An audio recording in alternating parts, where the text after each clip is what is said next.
And we're live! Hey folks, Robert Lee here, the executive video producer and founder of Shalala Productions, where we create marketing videos, as well as providing live streaming services to the focus of education and the medical sector, as well as specialty in pop culture. And I'm here with Matt Haas. Hi everyone. I have a bunch of YouTube channels. And I'm a YouTube expert, a technology geek, and I love talking video production. Glad to be here. So, let's see, where to begin? Well, I mean, as the stuff that I've been pushing out online, it's all about AMA. I had to clarify because anytime I use AMA, people think it's either the American Medical Association or the American Marketing Association, but it's more of a common, well, at least I didn't learn until like about a year ago. It means ask me anything. So sometimes I forget. I got to explain what that is.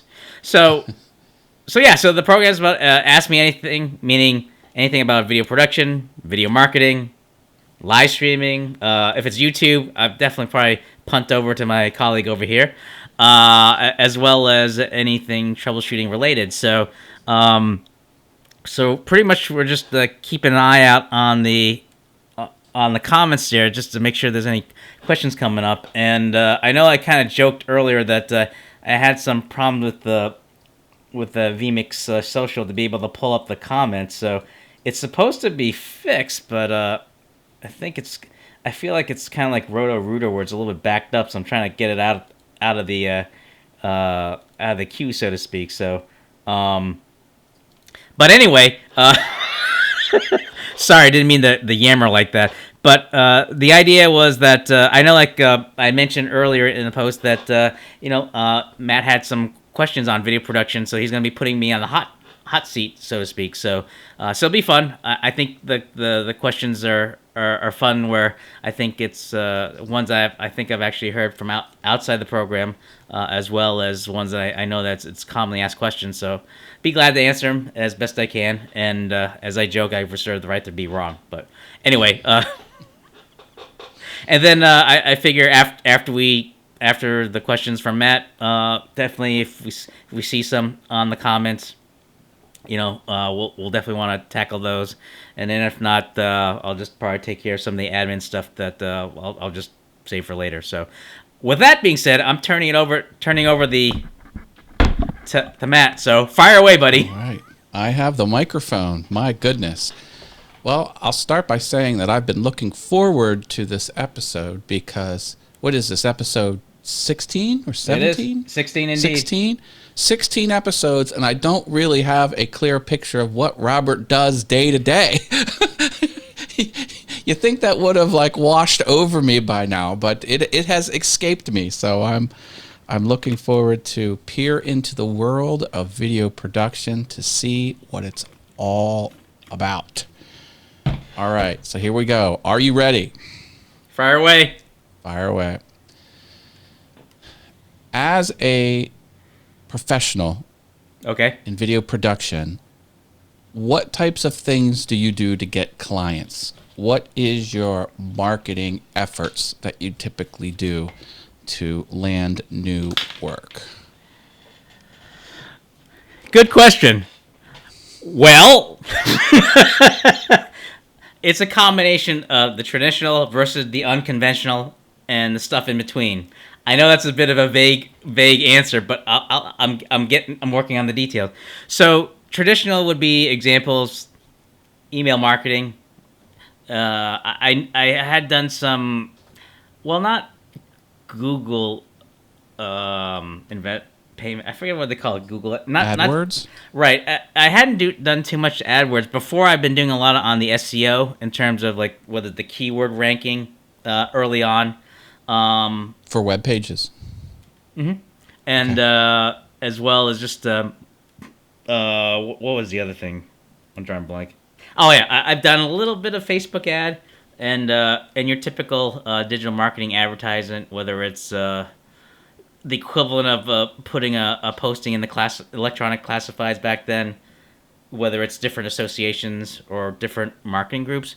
But that's from the start. But then once I noticed that marketing has changed in terms of its effectiveness and getting the great ROI.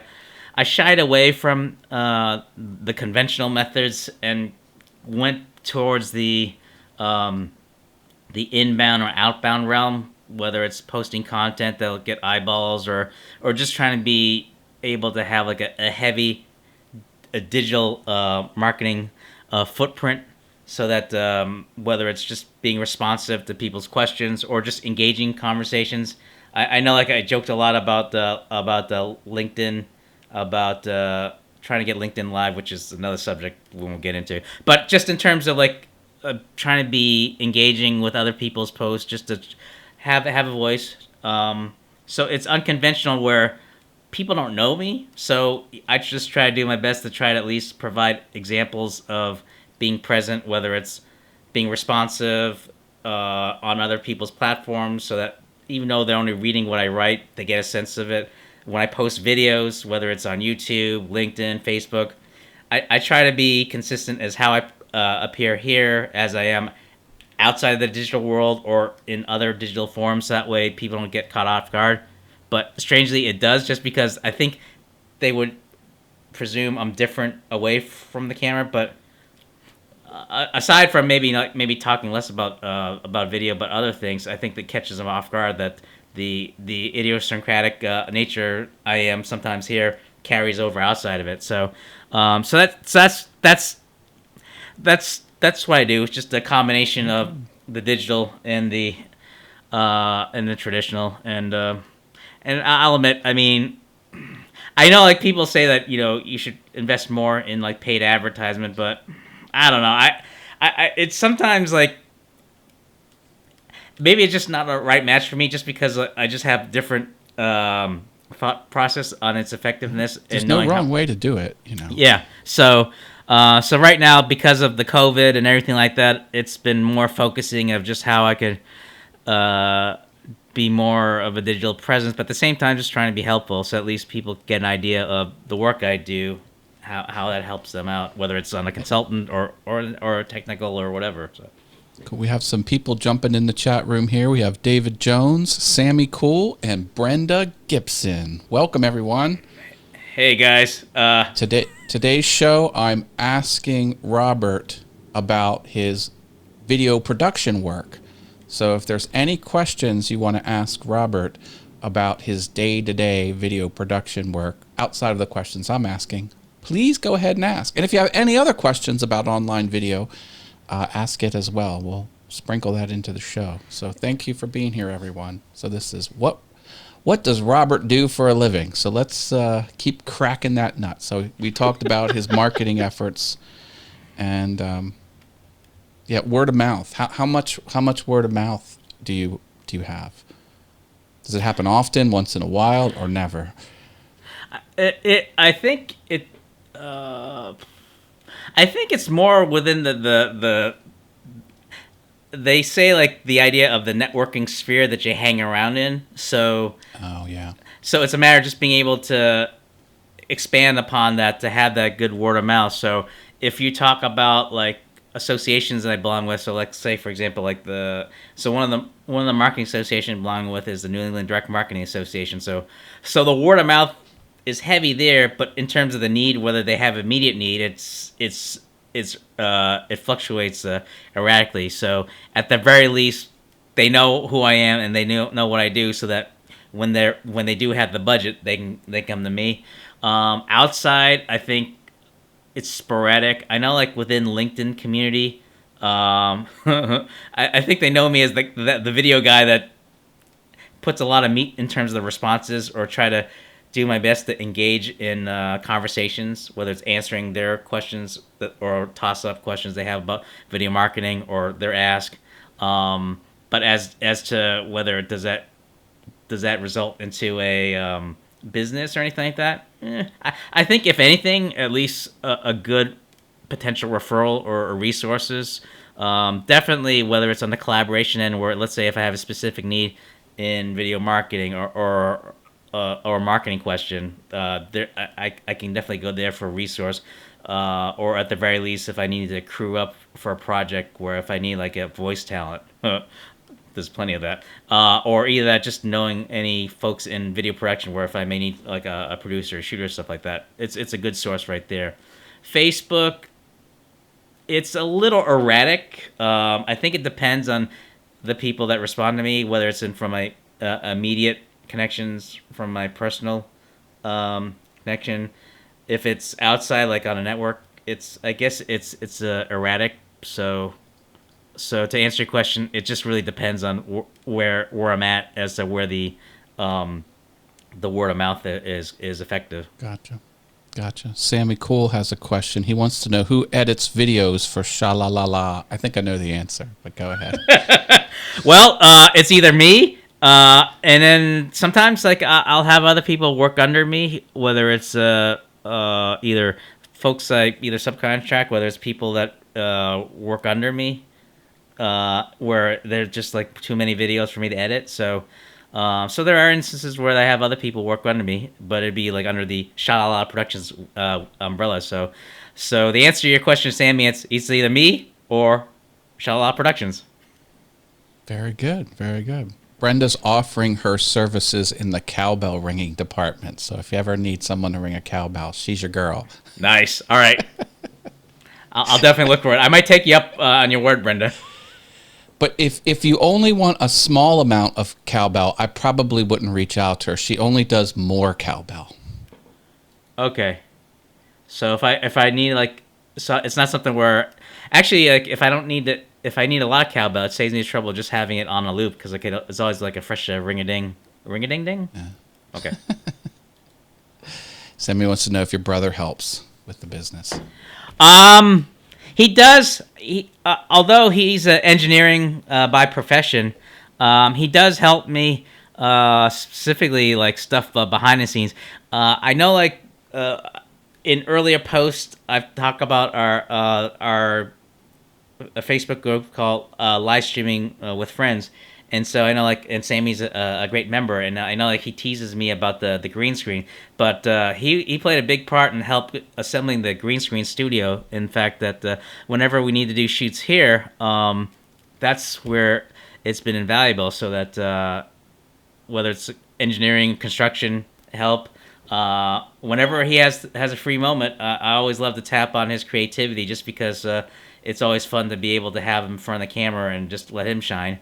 And just depending on the ideas that you come up with, I'll play different roles. So I could be the straight person to his funny person, or maybe we'll flip it. So he does help out, and he's been extremely helpful. And anytime he's available, and anytime I can get him involved, I always enjoy doing. Okay, another question coming at you. All right. So, on a typical job. Yeah. What's the conversation like that you have before the sale is locked in? Like, do people come to you and say, I need you to do X, Y, and Z, quote a price and it's done? Or is there back and forth? Or if someone's on the fence, like, what do you kind of tell them to get them to that buy decision? Like, what's just the pre-sale banter is really the question. What's it typically like? Or if you have a few examples. I laugh just because usually the way I look at it is it's more of a qualification process, in that I try to be careful to not do too much back and forth, because I know that, if you pardon the expression, it ticks them off just because they want to like have a final price. For me, the conversation I have is just trying to understand what their purpose and goals is, because a lot of times, like, if they're asking more than what I can provide, whether it's in terms of service or resources, then it pains me to do this, but I'll either try to recommend them to another colleague that I know that would be a better match. So yeah, let's cut price out of this. Okay. Just, someone's curious about what you do, yep. and they're not quite sure you're right. Like, what do you tell them? I'm Sha-La-La-La Productions. I can offer you X, Y, Z. Like, what's that typically like? So a lot of times, like, I'm trying to figure out, like, what do they need more? Do they need more of how much level of hand-holding they need? So it's either, do they need someone to do everything? So, like, not only film it, edit, produce it in terms of like oversee like a project manager, or they need more like a technician, or they just need someone just shoot it and just give it to them, like, or they just only need and they'll edit, or do they need someone that's like a peer where they say, okay, I need to do this, but I'm not really sure where to go. So sometimes it's that combination where you need to wear half a brain of it being the person that's doing the work, and the other half help them guide them in terms of the thought process and the creation.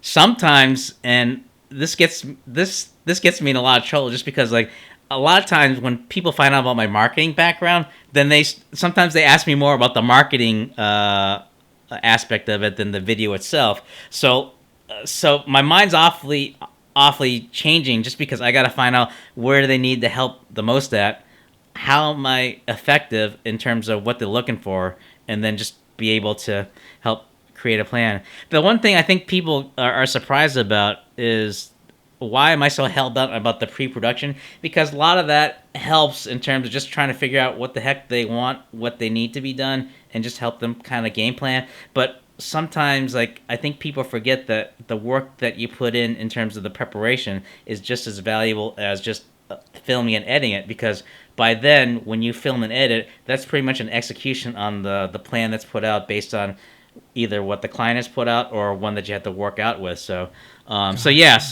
it surprised them that I try not to go into the price, just because I'm just more making sure I understand what they want done. And a lot of times I can tell off the bat where if they're impatient with me, then I know that they didn't really think it through, because it's one thing to create the video, but it's a matter of like the long picture, like what are you going to use the video for? If they talk about ROI, then it just really depends on like how are you using the video in its effectiveness. I mean, they're talking to you about ROI? Well, yeah, but they talk about in a roundabout way. So a lot of times I've got to make sure I understand like what they want. The thing is that a lot of times people have the idea like you create the video, they put it online, and then they start seeing the money come in. But it just really depends like what the purpose is. I mean, sometimes it takes more than one video to create what you need, and when you introduce the idea that it's a trial and error thing, I mean, then they start seeing like the dollar bills, like, oh, but it just really depends on like what you're trying to do. I mean, if it's a thought piece where you're trying to like talk about like what your business is about, the video itself is going to have a good long shelf life, or maybe an evergreen, so you may not see the return right away, but in terms of it helping you on a business standpoint, where if it's going to answer a lot of questions within the video, that's a value in itself. So a lot of times it's almost like I feel like I have to be the role of the educator, just letting them know like how it could be beneficial, but at the same time knowing that, yeah, I mean, there is going to be that sticker shock value, but it's a matter of just trying to like at least help them understand what the video purpose is, and it really harkens back on what their goals and purposes are.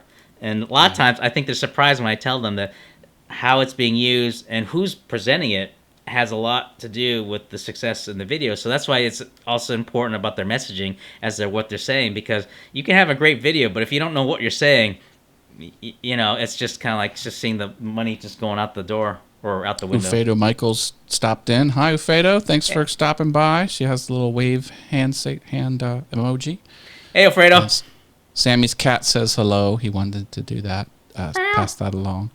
And then he wants to know the cameras you use. Sammy Cool, what cameras do you use? So right now, I only laugh because I'm using it right now.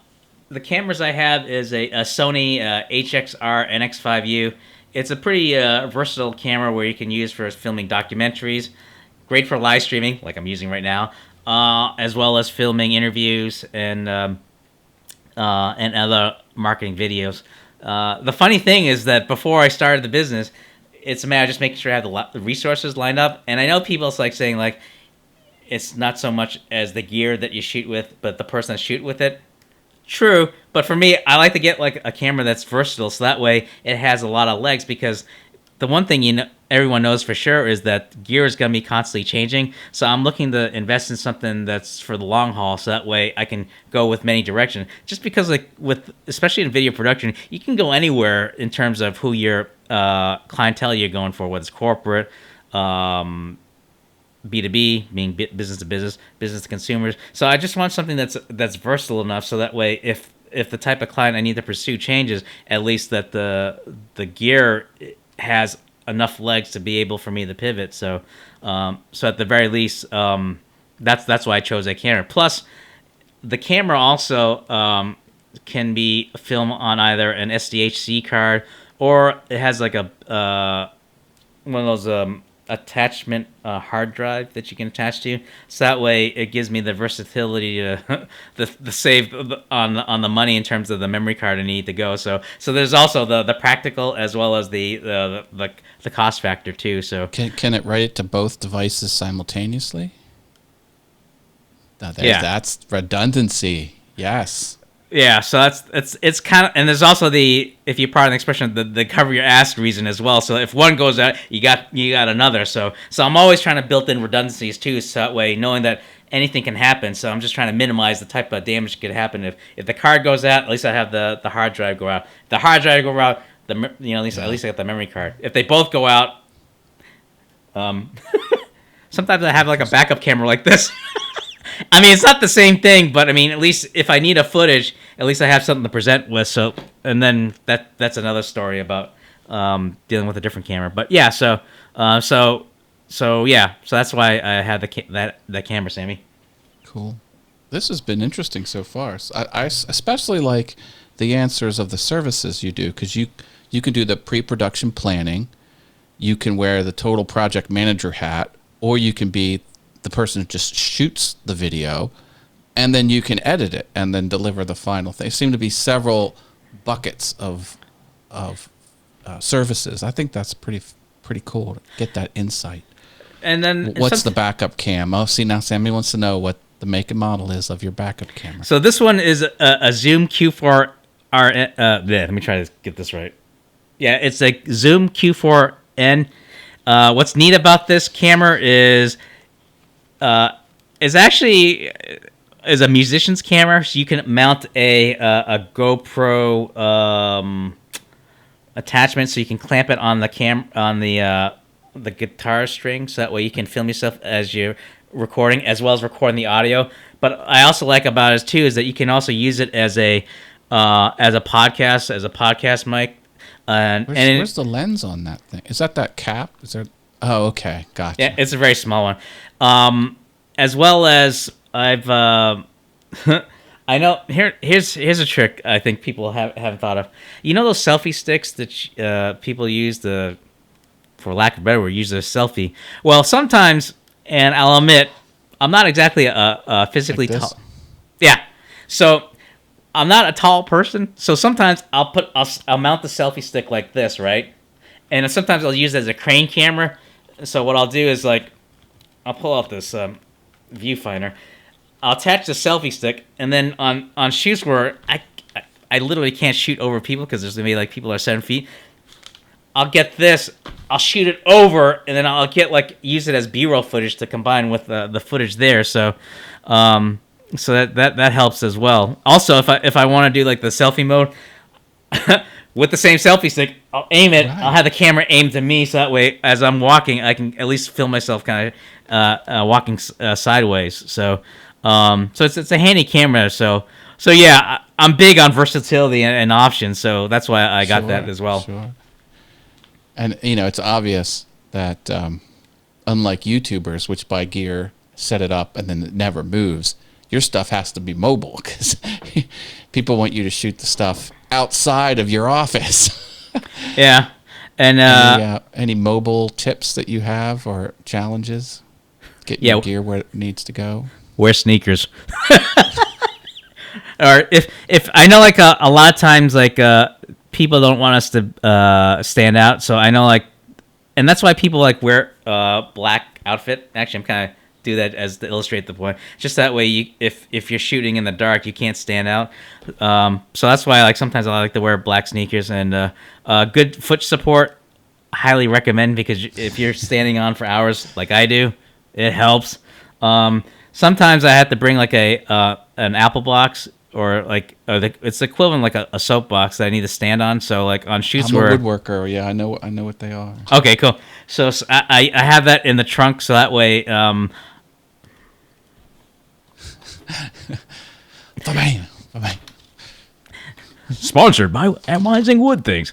I mean, anyway, so I keep an Apple box in the trunks just because I'll need it. Oh, there you go. Oh, and folks, it's a good instruction. If folks are interested in getting a coaster with this, just let me know. Just send me an email as to where I can send it, and I'll hook you up. You'll be happy to know that the Shalalala coaster, the beer coaster, is now in full production in the office because my other one I've been using from Klingspor Woodworking is a little beat up and he's seen better days. So I have upgraded my coaster to the Shalalala Productions coaster. To which I can add. And Stop folks, like now. wait, actually, now that I got some folks watching, would love to get some people's feedback. We've been looking into doing some prototypes with signs like these to help with people with video conferencing, as well as for folks that are doing live streaming. So like, if you're like me, and sometimes you might have technical issues, which I don't know why vMix is not working. Slow show. I have to find out what's going on. I noticed the comments weren't being placed on screen. I know, it's not coming through the vMix social, which is driving me nuts because it tells me there's 2 in abeyance, which I don't know what's going on. Okay. But yeah, I mean, if people are interested, would love to know what people's thoughts are. And I'm just trying to see if I can... I don't know. I was so sure it was working earlier.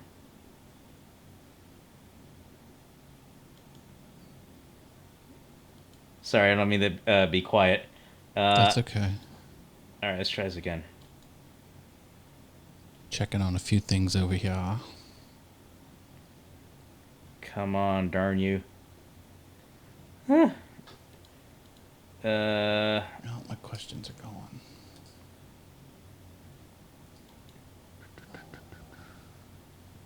All right. Clearly, vMix Social is conspiring against me. I'm not sure what's going on here, but yeah. So we'd love to know folks' thoughts about the prototypes. But now that we've gone off a little bit off track, what are the next questions you got there? Okay, so what typically happens to end the project? Like, what do you turn over? Now, of course, if you're hired just to shoot the raw video, the answer is the raw video. But correct. If it's more than that, what do you need to do to sort of get the project to the end state? Okay, so in the end state, we'll go on the presumption they filmed it, they want us to edit it. A lot of times, just making sure that we've got all the assets, meaning like if there's any logos or images they want to incorporate in the video, we'll need it so that way we can edit the video. The thing you got to be careful about is when you edit videos, having control of the editing process, meaning the number of times people give feedback. So we try. The one thing I learned before starting the business is make sure you have things in writing, especially when you outline the terms in the agreement or the contract. So we try to make sure we set limits as the number of revisions. So that way, it puts the onus on the client to make sure that they're very organized in their feedback. So that way, it's not like, okay, can you edit this? And all of a sudden, 5 seconds later, you get someone else saying, oh, can we edit this? So it's a matter of making sure you have control of the process of identifying who are the decision makers in terms of having final say as what needs to be edited, and making sure that they have all their editing comments provided so that when they review the first cut, that when we come and re-edit or make the corrections, that they have the final output of it. So the important thing that we need is making sure we know who has final say in terms of the editing process, and making sure they give us everything that we need beyond what we're filming, so that way the video can be put together. And in those instances, when it's a big project, it helps to know like who the head honcho is that says, okay, this gotta go, this gotta stay. And then to Sammy's point, that's where, sometimes it involves more than just me editing it, and sometimes the be quite frank, if it's more than what I can provide. So let's say if they need like an animation video that's like on a Star Wars level, yeah, I'm not too shy about bringing other colleagues to work with me to edit that. So you're not a visual effects expert, are you? You're a video production expert, right? So to your someone point, said, I want a spaceship to fly across the skyline. Then would you do that? Well, first I asked like what their budget was, and then yeah, I mean it's just a matter of just putting together the team, and then I just make sure that I communicate early to let them know that let them know like the number of people involved, so that way it doesn't catch them off guard if all of a sudden they're starting to talk with I don't know, who's a good editor? I can't think. Editor X. If they're wondering why they're hearing from Editor X on a question, they'll know like, okay, there's more than one person. So that way they know that they're not going to get like a spaceship that looks kind of like.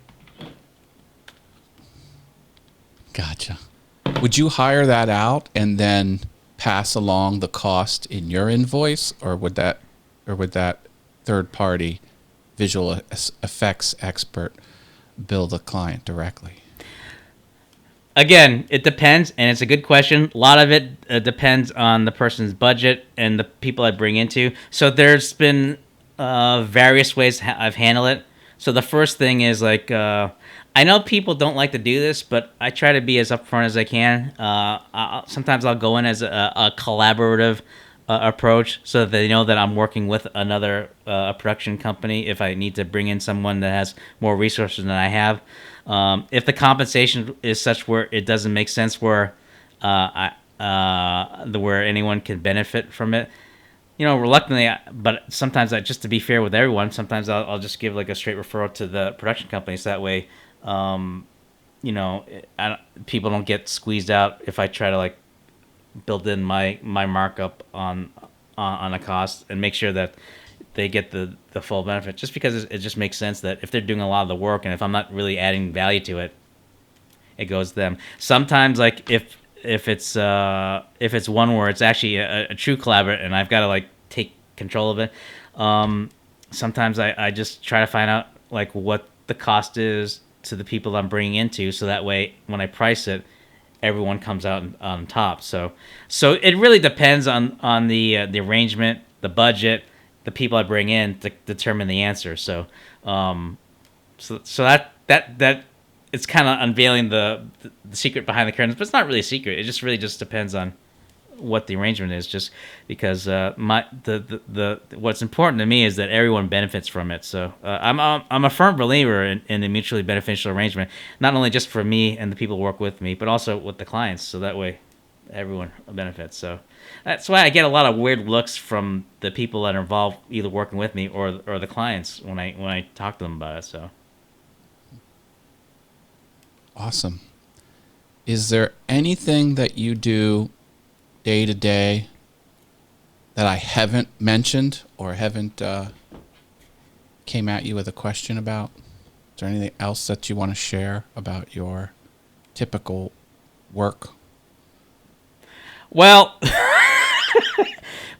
because we're in an unusual situation this year where everyone's working from home.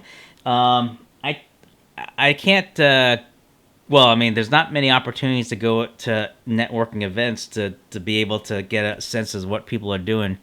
So a lot of times I'll try to like at least stay in touch, either people I work with, work under, or just try to get a sense of how everyone's doing, as well as just trying to get a sense as to like what people are doing in their business.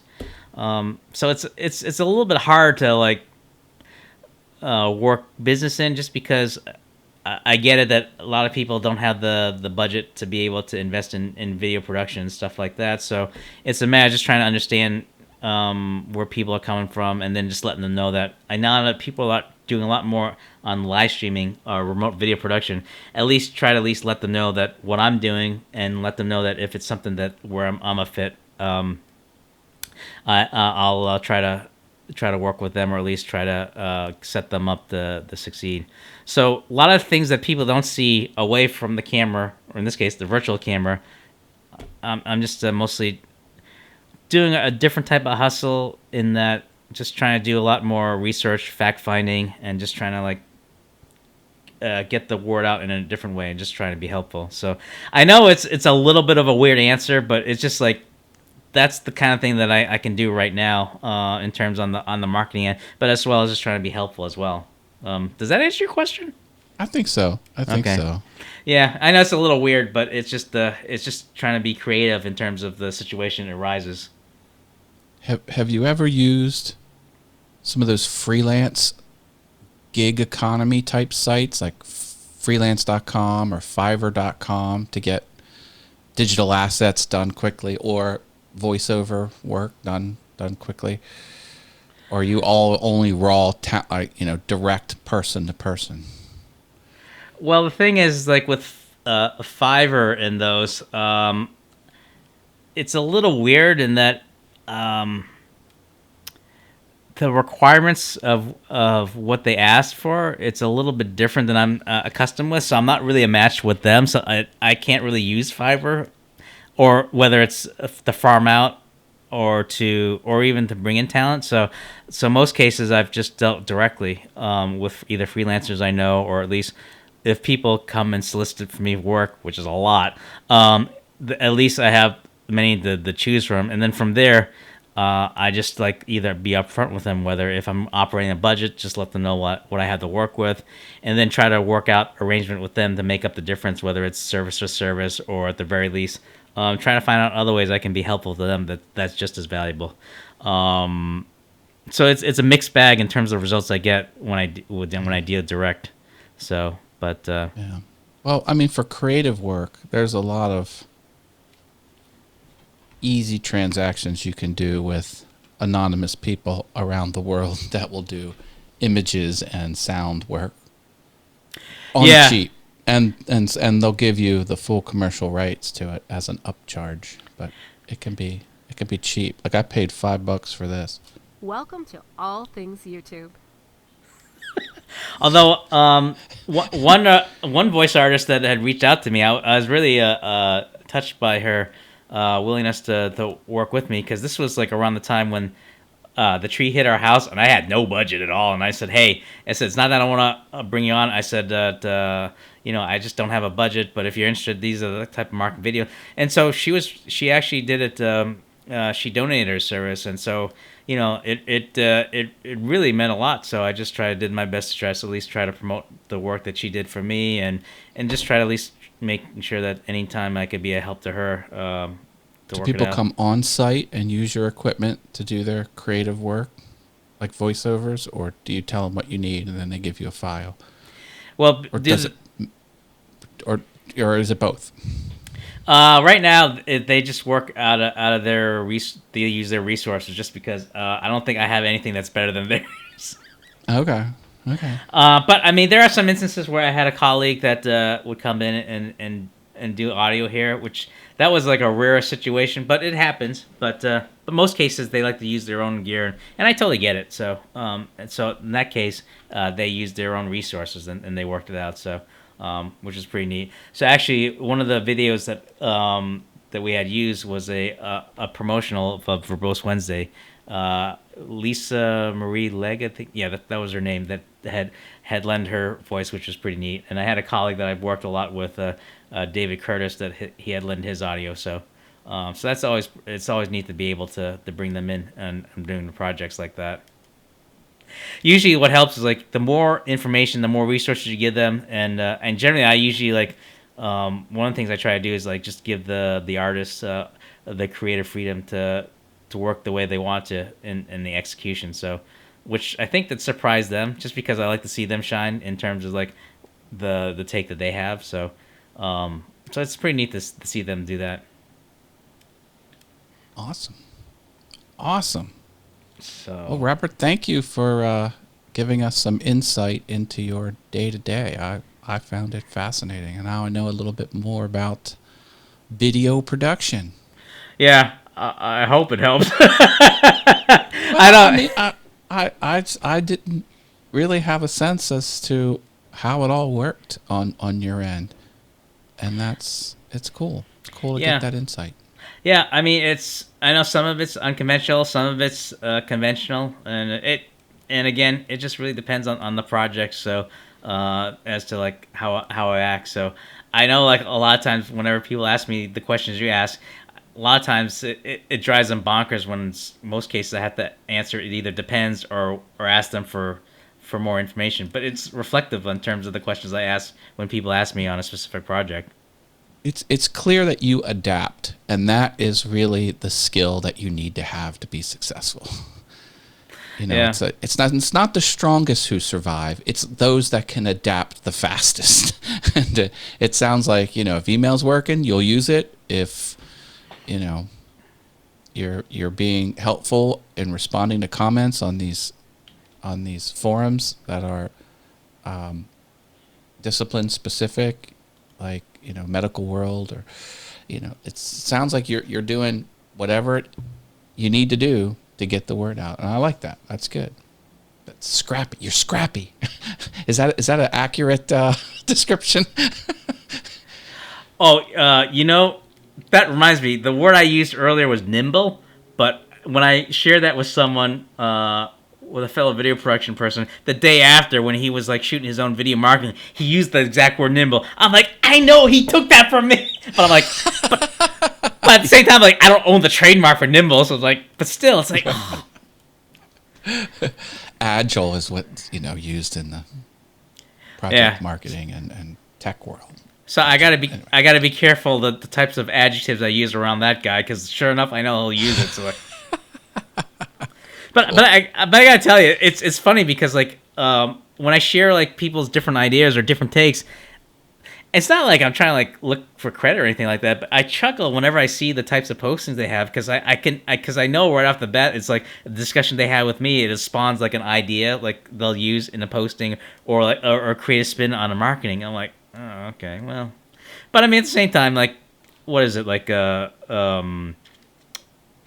forget what they say about like the idea like copying, not a copy. Imitation is a form of flattery or something like that. Is the highest form of flattery. Yeah. So I try to remember that, but sometimes like if I see someone getting a high engagement from that, I'm like, oh man. But that was my thing. Oh, it's all good. I'm keeping this frisbee, you kids. So anyway, yeah. Anyway, so it's just a funny thing. I know it sounds it's not spoiled milk comment. It's just like I just find it just a source of amusement. So, but as in terms of source of amusement, I know it's not so much of a segue, but I'd love to hear the update on the Yes program. How that's coming along, Matt? Oh, okay. Yeah, we are into our first project. It was delivered technically late Tuesday, so it kicks off today. So today's day one, essentially, of the project, and several submissions have been placed on the Facebook group. That's what you do. You get your assignment, you edit your assignment, and then you upload your video to the Facebook group. And yeah, we're starting to see them come in, and it's a lot of fun. I have something pretty fun in store for the next assignment, which I teased to Robert in the pre-show, but I'll keep secret for now. What else can I say? I mean, I'm hoping I have the right pace of the lessons, because I think it's too aggressive to say, here's a video editing project you have to do every day. Like every day is too much. So I did it for 1 week apart. That might be too long. I don't know. Because 2 of the participants were like, hey, when do I get my next one? And 20 of the participants haven't submitted their project yet. So I don't know.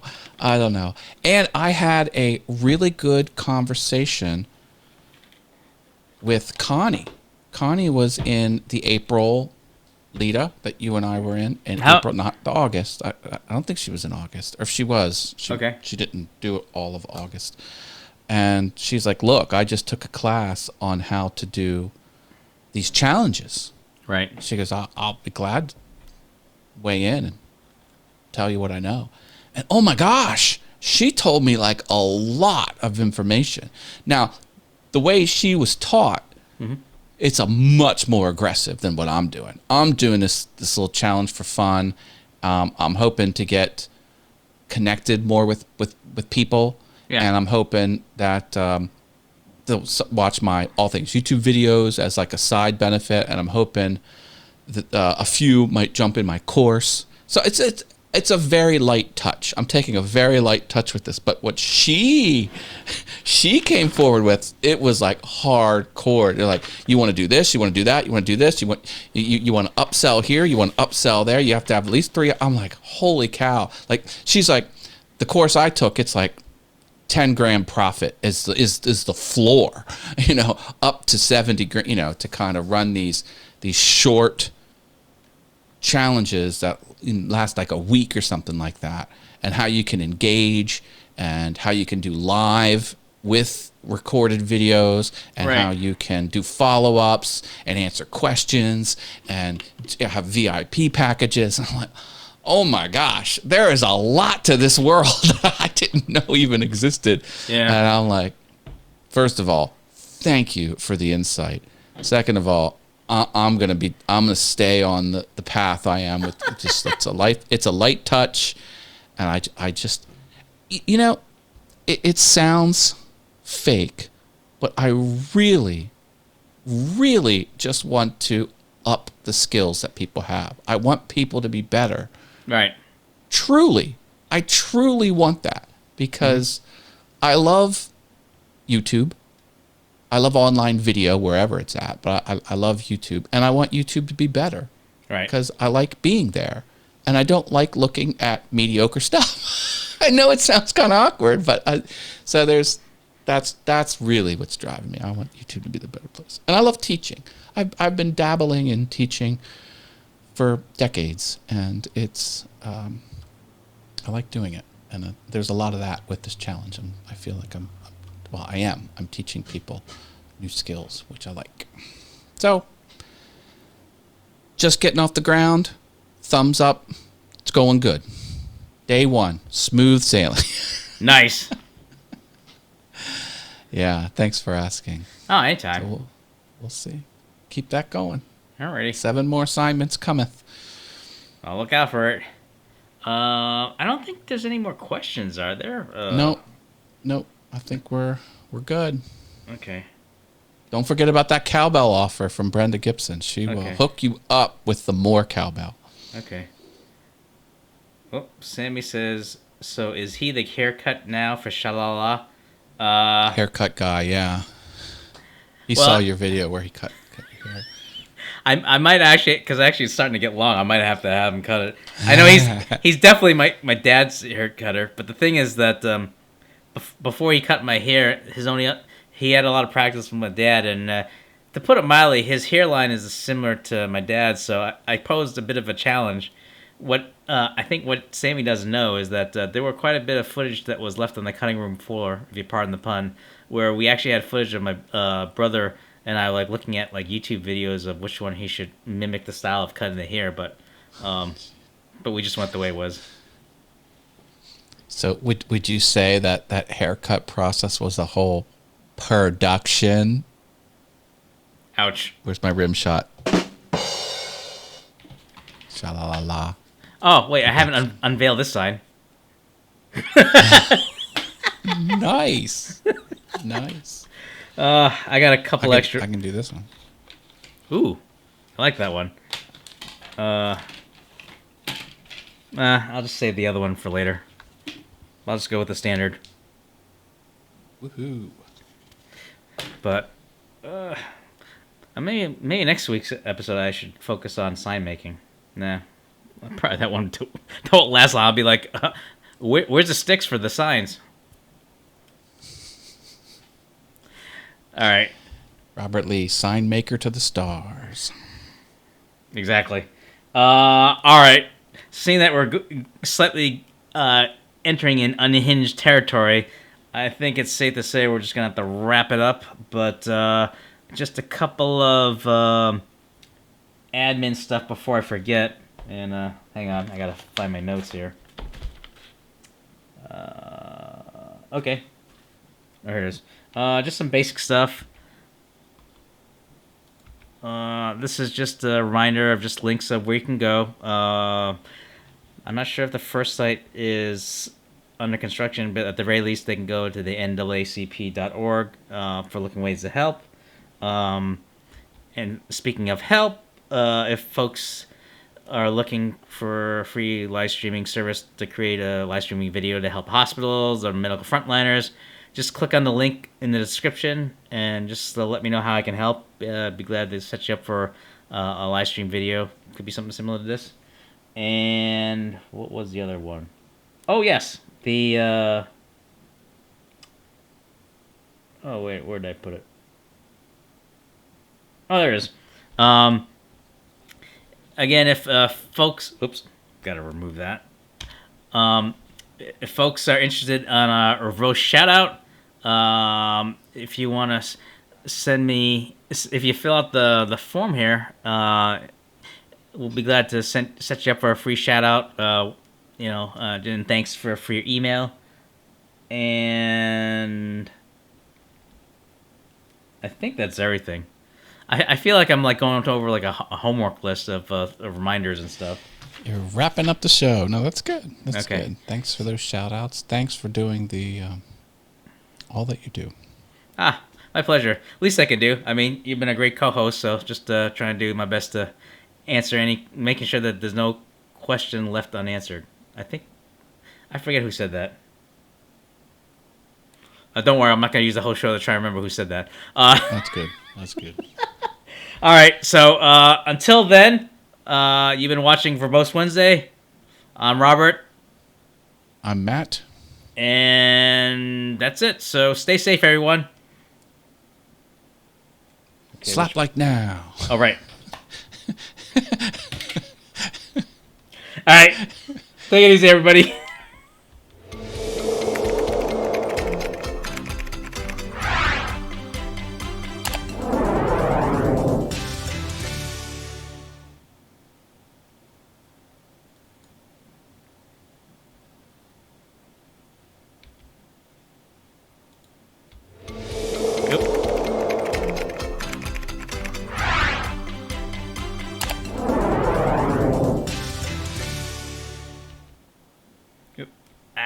Son of a...